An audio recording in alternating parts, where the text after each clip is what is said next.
এবং শিমলা গଜপতি କରିଥିଲେ ସେଭଳି ସନ୍ଧି ମଧ୍ୟ ପୃଥିବୀ ଇତିହାସରେ କୋଉଠି ନାହିଁ। କାହିଁକି ନା ସିଏ ଉପରେ ଲାଗିଥିବା ଧ୍ୱଜ ପଦ୍ମଟି ସେ ନେଇଯାଇଥିଲା ଏବଂ ଏଇ ଧ୍ୱଜ ପଦ୍ମରେ 108ଟି ମାଣିକ୍ୟ ଖଞ୍ଜା ଯାଇଥିଲା ଏବଂ ସେ ଲାଇବ୍ରେରୀରେ ବ୍ରିଟିଶ ସଂଗ୍ରହାଳୟରେ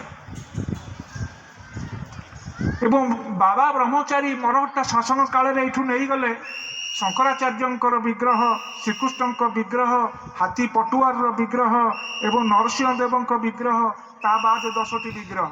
ଏ ବିଗ୍ରହ କୋଉଠି ଅଛି ଆମେ ଏପର୍ଯ୍ୟନ୍ତ ଓଡ଼ିଶାର ଜନସାଧାରଣ ୟାକୁ ଆମେ ଠାବ କରିପାରିନାହୁଁ ଯେ ବିଗ୍ରହ ସେ ନେଲେ ଏବଂ କୋଉ ସଂଗ୍ରହାଳୟରେ ଅଛି।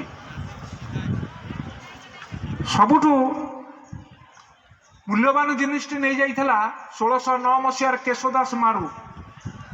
କେଶଦାସ ମାରୁ ଶ୍ରୀମନ୍ଦିରର ଆକ୍ରମଣକାରୀ ଏବଂ ଶ୍ରୀମନ୍ଦିର ଆକ୍ରମଣ କରି ସେ ଯେଉଁ ପ୍ରକାର ଭାବରେ ଓଡ଼ିଆ ଜାତି ଉପରେ ଆକ୍ରମଣ